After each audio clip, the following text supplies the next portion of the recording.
This is the official post-event press conference for EFC 83 from Times Square, Pretoria, South Africa. Well, that was a sensational night of fights to end off this year. Really big performances tonight. It was fantastic to watch. Performance bonuses for Stefan Delorey and for the new champ, Menlyn. And the fight of the night is a lightweight fight between Saxon and Anise Kanyebe.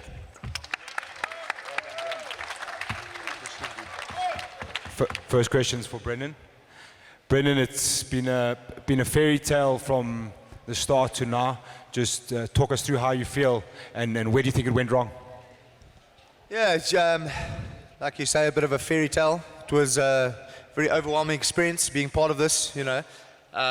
Obviously such a big event, and I was feeling good in there, you know. Once it came down to us sort of facing off in the middle of the hex there, I was like, man, I'm gonna tee off. And I felt good on the stand-up. I heard my corner say, yeah, there's 1 minute left. So I was just trying to make it through that round before really starting to throw those bombs. And I just felt I didn't really get off. And another thing is I really wanted to go to the ground with Drickus, just to show what I've got there. I don't think anyone knows what my capability is there. But I'll be back stronger. I'm confident, my head's high, and I support. Thanks for all the support from you guys. Thank you. The next question is for Saxon. Saxon, a very quick start to your fight against Anise. You guys put on a great show. There was a little bit of utterings of a tap in round one. Do you want to maybe just walk us through that? In the beginning of the first round, I think I put on an armbar. I felt a bit of a tap and loosened up, but I mean, it's a fight and he fought really well, and he was very, I mean, he was like a bloody cockroach that I couldn't kill. He was very tough, and big ups to him on winning the fight.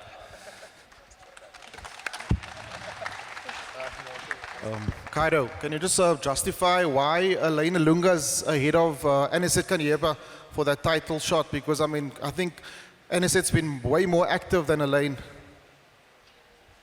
Yeah, he has been more active. It's actually been difficult for us to find opponents for Elaine. You know, I can't remember what win streak he's on at the moment, but yeah, and he said, listen, they're both title contenders. They both would be great matchups for the champ. So we'll see what happens next year. Next question's for Sylvester.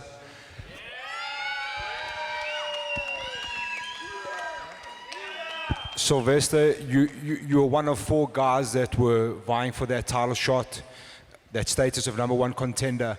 Do you think you put your hand up tonight and said that you are now officially the #1 contender in the bantamweight division? Yeah, absolutely.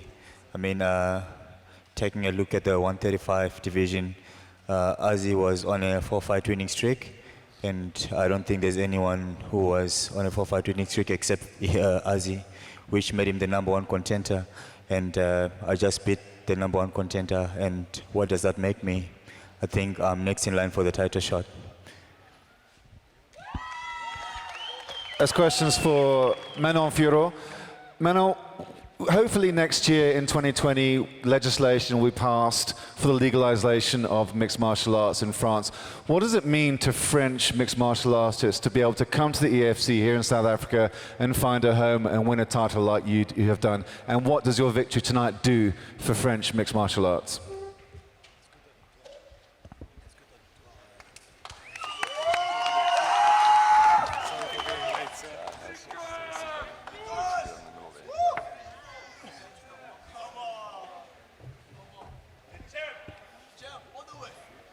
Oui, donc je suis très contente d'avoir ramené cette ceinture en France, surtout que ça va être bientôt légalisé. Et du coup, j'espère bien pour mon prochain combat combattre en France. I'm very happy because in January MMA was legalized in France. I can be recognized like high-level sports, and very proud to be UFC champion. This year I lived 3 months in South Africa, so it's very important for me. I'm very proud of this. Next question's for Drickus. Welcome home, I guess, and congratulations. This was a strange decision for a lot of us for you to come back to the EFC after putting on such a massive performance in the KSW. The motivation was the crowd here, your home fans, the public of Pretoria. So just talk us through what it means to you to put on a performance like that in front of your hometown. Absolutely everything. I actually spoke to Simon just after the fight, and I said, for the first time in a very long while, it wasn't pressure of performing, because I always put pressure on myself, performing great, but the pressure of fighting at home, the pressure of everybody expecting you to do great, because it's my hometown. Everybody's just expecting you to be great, and that pressure just, like I always say, pressure makes diamonds, and pressure brings the best out of me by far, and we saw that tonight. It was absolutely incredible to perform in front of my home crowd for the first time. Thank you. My next question is for Marina. Marina, we haven't seen you in a while. It's been about 12 months since you were in the Hexagon last. Can you run us through how it felt to be back? And can you also maybe just touch base on the armbar at the end of round one that kind of went past the buzzer? Okay, thank you very much. Thank you all guys for the support, and I hope you guys were entertained. Actually, I was off for a long time, then I decided to come back at bantamweight, which is a division that I had problem before with guys being stronger than me, but it's not an excuse. He fought very well. He came with his top wrestling game, so that's what it is. I did my best. I was there to hurt him, he was there to hurt me, and I showed you how it is. Thank you. My question's for Devin Cronje.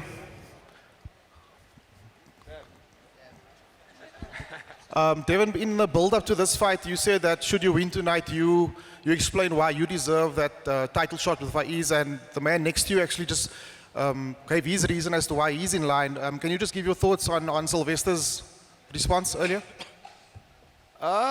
Look, we'll see what Graham has to offer either of us.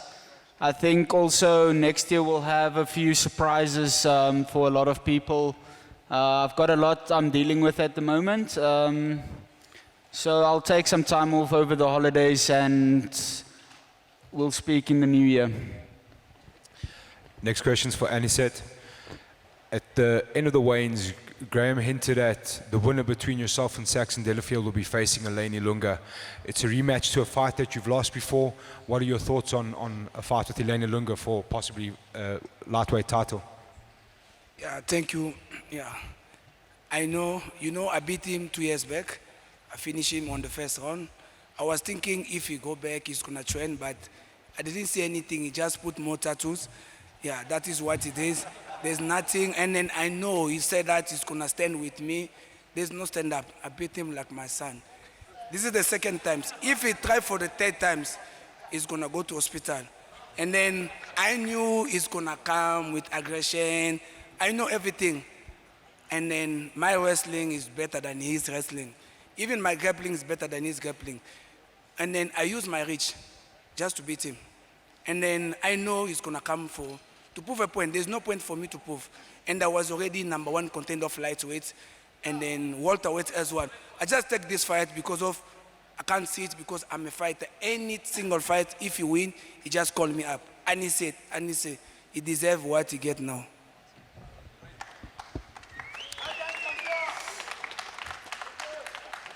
Aziasho, the next one's for you. Coming off a viral knockout in your last fight against an opponent who adopted a rather wrestling-heavy approach, where do you think it went wrong for you, and where to from here? Well, Sylvester came with good wrestling. Obviously took the fight. I have no excuses. I just have to go work on that, and I'll be back. I'm gonna be #1 contender again. I'm gonna get the title shot. I'm gonna win the championship. And yeah, thank you everyone. Thank you. The next question's for Drickus.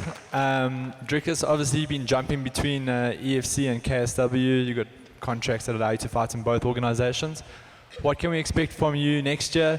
Are you going to come back to the EFC first, or we'll be seeing you in an overseas organization?